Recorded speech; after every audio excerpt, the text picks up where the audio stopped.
சாய் பக்தர்கள் அனைவருக்கும் வணக்கம். இது சாய் கவிச்சாரல். நான் ஜீவி. இன்றைக்கி நம்ம ஸ்ரீ சாய் சச்சரித்திரத்தினுடைய 31வது அத்தியாயம் பார்க்கலாம். ஒவ்வொரு வியாழக்கிழமையும் ஒவ்வொரு அத்தியாயமாக இப்போ 31வது அத்தியாயம் வந்துட்டோம். முதல்லேருந்து பார்க்கணுன்னா நீங்கள் சாய் கவிச்சாரல் சேனலை சப்ஸ்கிரைப் பண்ணிட்டீங்கன்னா 1வது அத்தியாயத்துலேருந்து இப்போ 31வது அத்தியாயம் வந்திருக்கோம். அடுத்த வாரம் 32வது அத்தியாயம் பார்க்கலாம். இப்போ நம்ம வழக்கம் போல் இஷ்ட தெய்வங்களை வணங்கிக்கலாம். ஓம் சாய் பாபா போற்றி, ஓம் எம்பெருமானி போற்றி, ஓம் விநாயகரே போற்றி.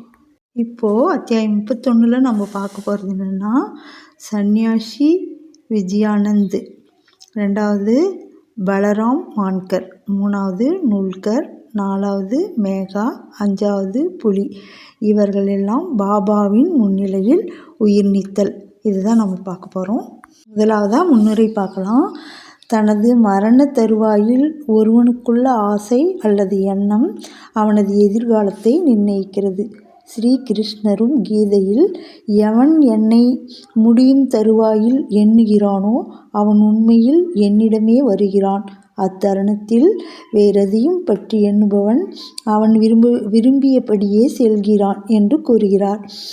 நமது கடைசி தருவாயில் ஒரு குறிப்பிட்ட நல்லெண்ணத்தை நினைவில் கொள்ள வேண்டும் என்பதில் நாம் நிச்சயமாக இருக்க முடியாது.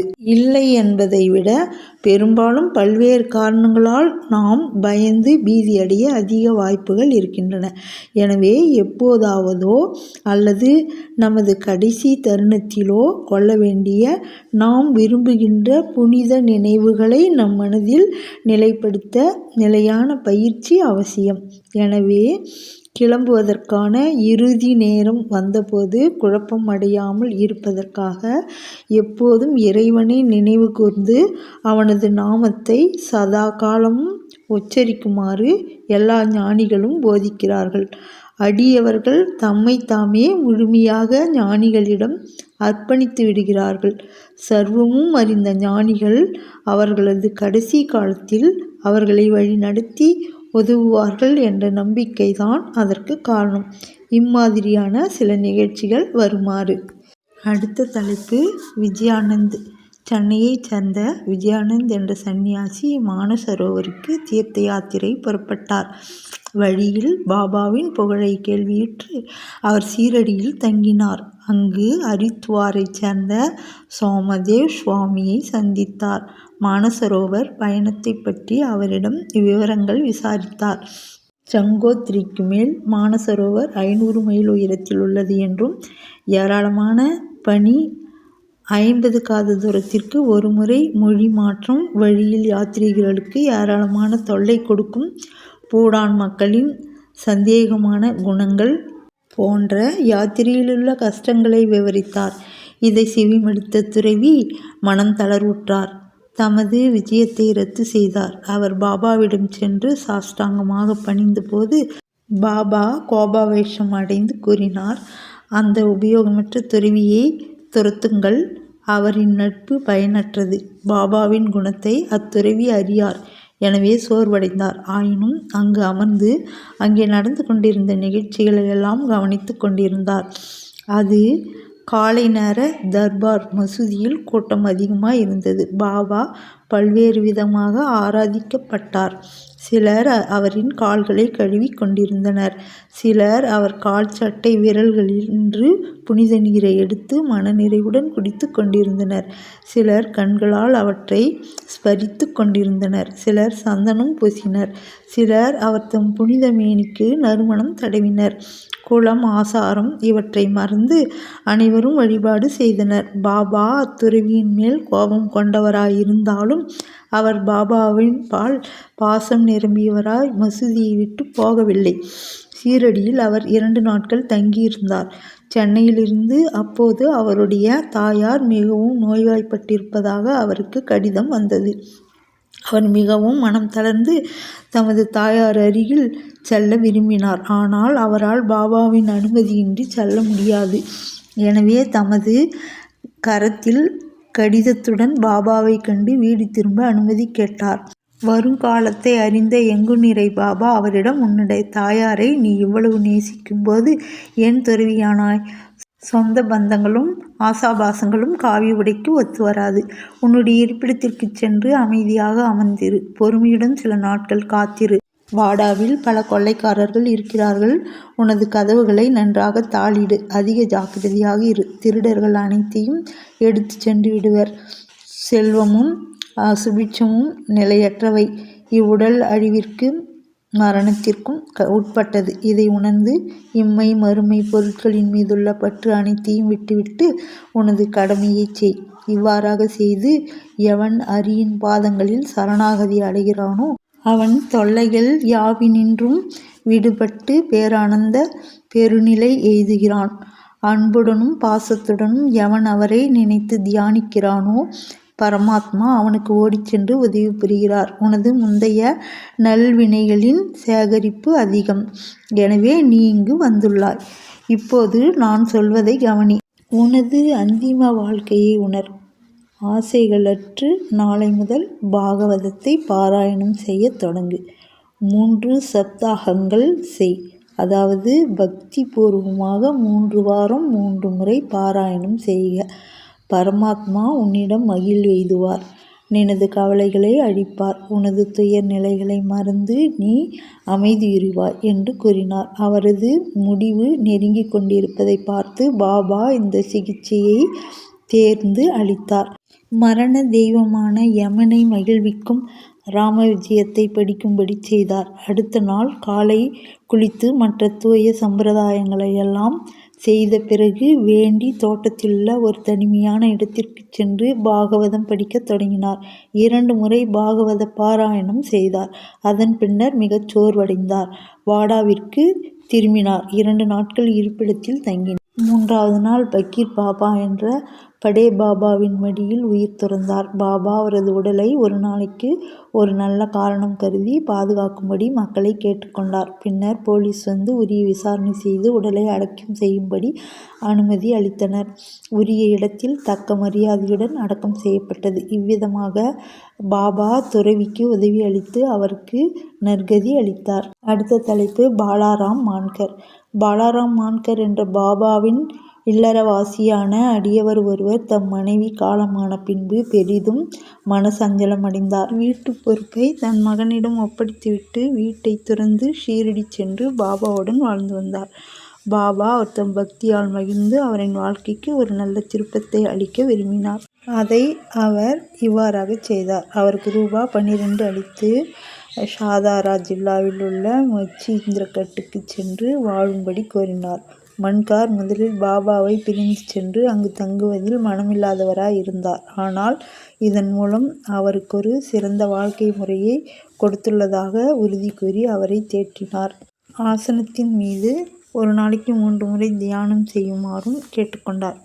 பாபாவின் சொற்களை நம்பி மான்கர் மொச்சீந்திரகட்டிற்கு வந்தார். இன்பமான காட்சிகள், தூய நீர், ஆரோக்கியமான காற்று, சுற்றுப்புறம் இவற்றால் மிக மகிழ்ந்து ஏகாகிர சித்தத்துடன் பாபா சிபாரிசு செய்த மாதிரி தியானம் செய்ய தொடங்கினார். சில நாட்களுக்கு பிறகு ஒரு ஞானோதயம் அவருக்கு ஏற்பட்டது. அடியவர்கள் பொதுவாக அவர்களது சமாதி நிலையில் அல்லது தியானத்தில்தான் ஞானோதயம் பெறுகிறார்கள். ஆனால் மான்கரை பொறுத்தமட்டிலோ தியான நிலையிலிருந்து விடுபட்டு சாதாரண நிலைக்கு வந்தபோதே அதை அவர் பெற்றார்.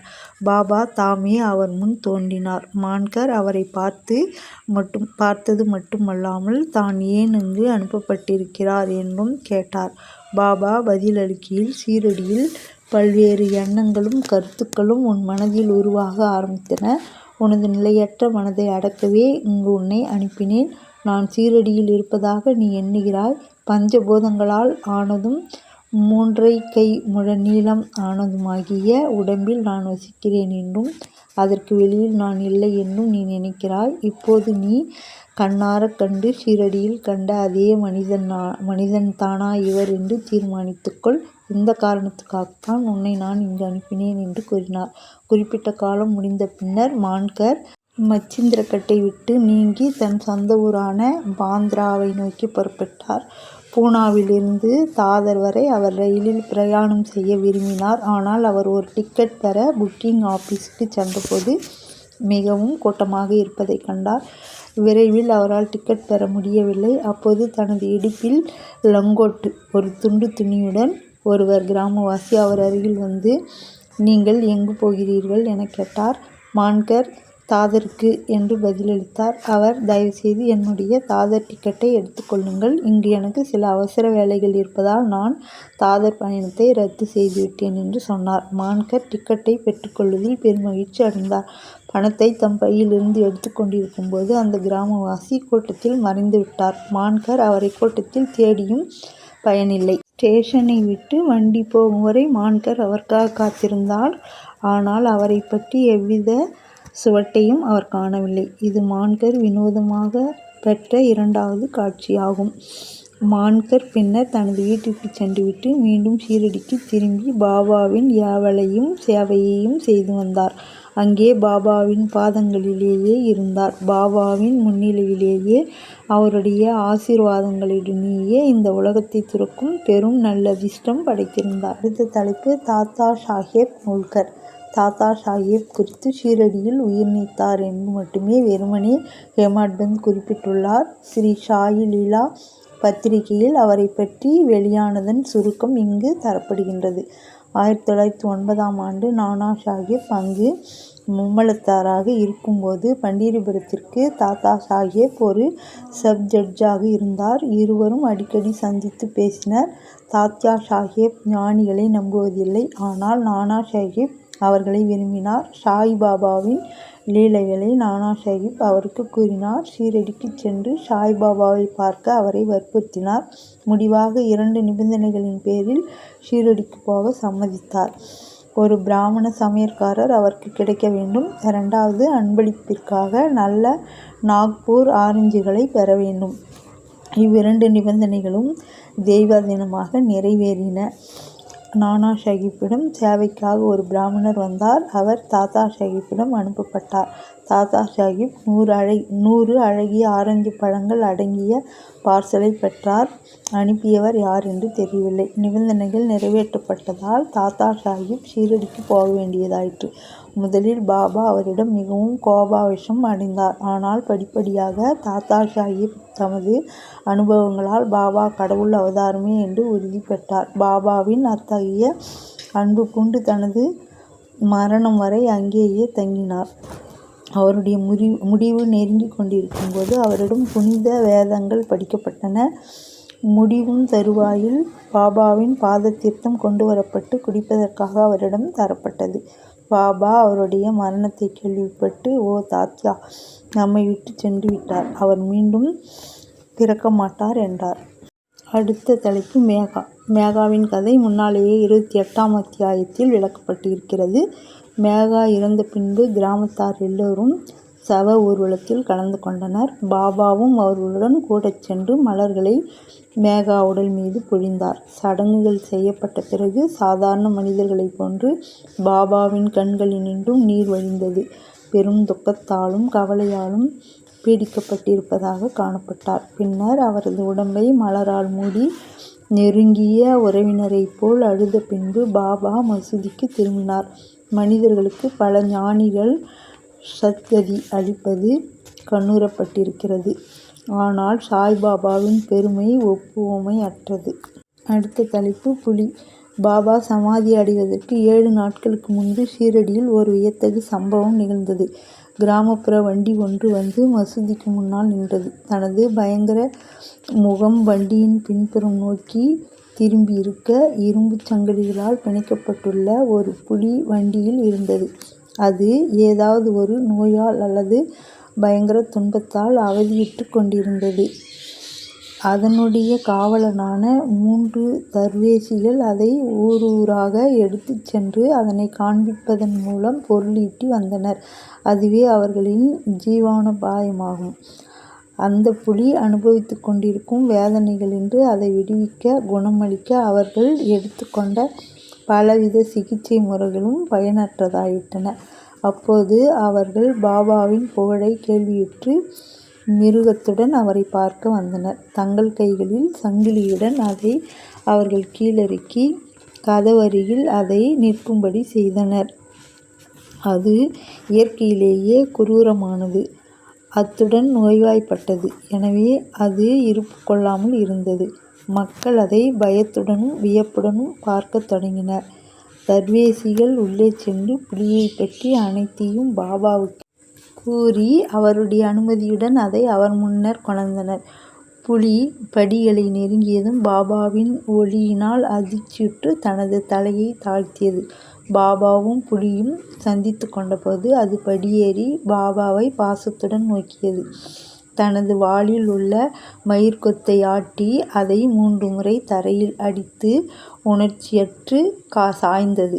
அது இறந்தது கண்டு தர்வேசிகள் முதலில் பெரும் துன்பமுற்று சோகம் நிரம்பியவர்களாய் இருந்தனர். ஆனால் பக்குவமடைந்த எண்ணத்திற்குப் பின் அவர்கள் தங்கள் நிலைக்கு திரும்பினர். புலி வியாதியால் பீடிக்கப்பட்டிருந்ததால் அது தனது முடிவை நெருங்கிக் கொண்டிருந்தது என்றும் அது மிகுந்த தகைமையுடையதாய் இருப்பதனால் பாபாவின் பாதார விந்தங்களில் அவர் தம் முன்னிலையில் மரணத்தை சந்திக்கும் நிலை அடைந்ததென்றும் கருதினார்கள். அது அவர்களின் கடனாளி. கடன் தீர்ந்ததும் விடுதலை அடைந்து தன் முடிவை ஷாயியின் சரண கமலங்களில் சமர்ப்பித்தது.